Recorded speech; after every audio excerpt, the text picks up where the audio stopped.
Hey guys! Hi everyone! Welcome to day 15. I want to tell you, this is the only time I've ever actually moved my calendar every day because I realize I leave it in the shot on purpose now because I don't want to forget what day we're on. Anyway, you guys, I'm Selena Komacki. This is my business bestie, Anna Larson. I am here today just to kind of push buttons. I may pop in for a question, but we have a amazing guest that we are in a group together, and she was down for going live with us, and I am so excited about that because that is something we also talk about in this group is going live. She is game. Anyway, I love this lady, and we're gonna just bring her on and bye-bye. Hi Mary! Hi Mary, welcome to the show. I'm so excited to see you guys. I know. I'm so excited to be here. Mary, why don't you just tell everybody real quickly who you are, where you're from, and then I'm going to let you and Anna get into it. Hi, Kanita. I know. Sure. Thank you. I'm Hermione. I am the talent acquisition leader, and I have a passion for diversity recruiting. I specialize in veterans, military spouses, and people with disabilities, although I like all types of diversity. I started a company called Diversity Outreach Partners, and I have met these two wonderful women in my power hour that we do on Thursday nights, and it is such a fun group about it. Yeah, it is such a fun group, and it's made some really awesome connections really super fast, which I've really loved. So, okay, so today we're going to be talking about copywriting. In particular, this is just our quick 10-minute tip, but today's topic in particular is about writing the way you talk. So Mary's going to kind of lead the charge today, and I'm kind of excited about that. So Mary, take us off. Thank you. I am so excited. So I didn't realize I had a passion for writing. I'm starting it on LinkedIn. And so I've learned a lot along the way. I'm not perfect by any means, but hopefully you'll take one or two of these tips and at least try them yourself. And hopefully that's great. Hey, Jeff, it's nice to see you. So the first one is I say just write. So you can edit later. I always have a document open up on my laptop when I feel the urge to write a wonderful idea. Sometimes I text it to myself if I happen to be at the gym, but then I'll put it in my document and then I'll start writing. So again, you can edit it later, just get it out there. The second one, I want to words. Before you continue, Mary. Before you continue, I just want to throw something out there. For people that get nervous about just writing, remember that you don't have to follow any kind of rule book when you're just writing. You don't have to be grammatically correct. You can throw in if the misspelled words happen, you just keep going. This is all about brain dumping and allowing your train of thought to just go. Okay. That is a great addition. And I would also add Grammarly is absolutely fabulous. For those of you who I thought I was always pretty good at grammar, but I didn't realize how many errors I was writing until I used Grammarly. So that's another wonderful free tool. Yes. So the second tip I wanted to share is use easy words. I used to have a friend that I worked with who was an avid reader, and she would always use words I had no idea what they meant. I could literally go back to my desk and look up what the word meant. You don't want to lose your readers because they can't even guess what the idea of the word is. So just use easy words. Sometimes and that's okay, but use other words that people are going to understand so it's easy to read. So calm it down, make sure it's at like an 8th grade level. So make it easy. Do you guys have any other ads? Yeah, I would just add in here that I recently watched a YouTube video that was talking about copywriting, and it was something like 87% of people who are reading at around a 7th or 8th grade level. And the reason this is happening is because our brains are overloaded with information every single day. And so as we're reading, we have a lot of skimmers that are going to be just skimming things. So if it's too intense or too, Selena, this lady right here, she's a skimmer. So if the words are too intense or you have to stop and think about them, you lose your audience really quickly. The second reason is because as people are reading, they don't want to have to think all the time about what they're reading, unless you're reading like an academic type paper or novel where you're supposed to be thinking about it. You really just want to be able to read it and get the point quickly. And 7th and 8th grade level is where that happens with the majority of adults. It's not an insult. It's me too. We're all there. I can contribute finally to this conversation. Might be the only time I contribute. Okay, so when I was writing blogs more frequently, right, and there was all these analyzers, it grades you on how easy your copy is. And it, I was joking with Anna yesterday and I said, thank goodness, because like I lose interest if I read professor type copy. You know what I mean? It's too academia for me. I lose interest and I'm gone. And most of the world that is reading your stuff, yes, whoever you are, Facebook user, adult books can be boring sometimes. Yes, but the reason why I want to contribute is that they do recommend you use the easy words, just like you said, Mary, because that's in a whole, most people will be able to consume what you want to share. Yes. Okay, I'm out. I mean, out like, vocally. I'll back to you guys. Yeah, let's hand it back to Mary. Let's move on to her number 3. Number 3, have somebody review.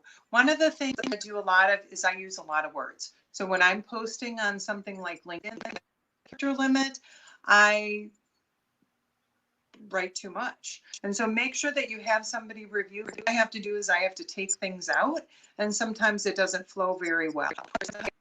Introduce too many different ideas, and that can be too complicated. You can have your spouse read it. I've had my husband Tony read it. You can have a partner read it. You could have your child read it. I have a friend who is just absolutely brilliant. She's still in high school, but she reads all of his stuff. And so whoever that is, just use them. It helps. I'm going to just throw out there, if for some reason there's not somebody who can actually review your stuff, this is my tip. I read everything out loud to myself. And even if my husband's in the room, I'm like, just reading out loud to myself. And he's like, okay. And then I read whatever I've written, because when you listen to it and you hear it back in your own ears, then you understand whether or not it flows well. Like, how does it read when you say the words out loud? Does it flow well? Are you using strange words? Did you put them in a strange way so that your sentence doesn't work quite right? And that will really help. And if you find yourself getting tired of listening to yourself, that's when you start to cut lines out. Yeah. Right? Yeah. Okay. Agreed. Yes. You don't want to trip over yourself, and that's a great addition, Anna. So the next tip, so number 4, personal. I actually got 2 compliments last night, unsolicited. A friend had stopped over to pick something up at our house. I know. And then somebody on a random networking group actually said, I before, she said, oh, I read your stuff on LinkedIn and I love your posting. So it's the personal stories. My friend who had come over, she said, I love how you start with a personal story everybody can relate to. So one time I wrote about my little nieces. I had given them Christmas glasses and a flashing Christmas light necklace, and I told my audience. They loved them. They loved the presents. But again, using that kind of story to kind of introduce the topic, but then you have a message towards the end. But it's fun because you engage. Yes. And this really applies to writing the way you talk as well, because when you're writing the way you talk, it's almost like you're talking to a trusted friend. Okay. You're talking to like your bestie or your neighbor next door. And those are the kinds of things you share with those people. Is you say, hey, you know what happened to me last week when I was in the grocery store? And then you tie that into whatever your main messaging is going to be. That's an excellent tip. It's an excellent copywriting tip just in general for writing great copy, is going to be starting with that personal story. So let's turn it back to Mary. But before you move on to your number 5, Mary, Jeff wants to tell everyone about the hashtag tip. Oh, yes, I love this. Thank you, Jeff. One of the things, I am a huge disability advocate, and one of the things that is helpful for people who use readers is when you do a hashtag, make sure you capitalize. So for example, if you're saying diversity, equity, inclusion, you would capitalize the first letter for diversity, the first letter for equity, and the first letter for inclusion. The screen reader doesn't know where the word starts and where the word ends, and it just kind of jumbles it all together. So great reminder, and thank you. Oh, I love it. So yes, to do the hashtag tip, and just remember, capitalize every word. That's awesome. Even Thank if you it's for an sharing that. or and or something like that. But thank you. Great reminder. Okay, so number so 5. yes. Number 5, relate to your readers. So what are some things that people are interested? So I have to tell you, one of the highest posts, or the most posts that I've done, was talking about opening day for the Cubs this year. So go Cubs! I don't know how many Cubs we out there, but go Cubs! And I did a picture of Harry Carey. Relate to that. They can remember from their childhood. Maybe they learned how to do the score for a baseball game.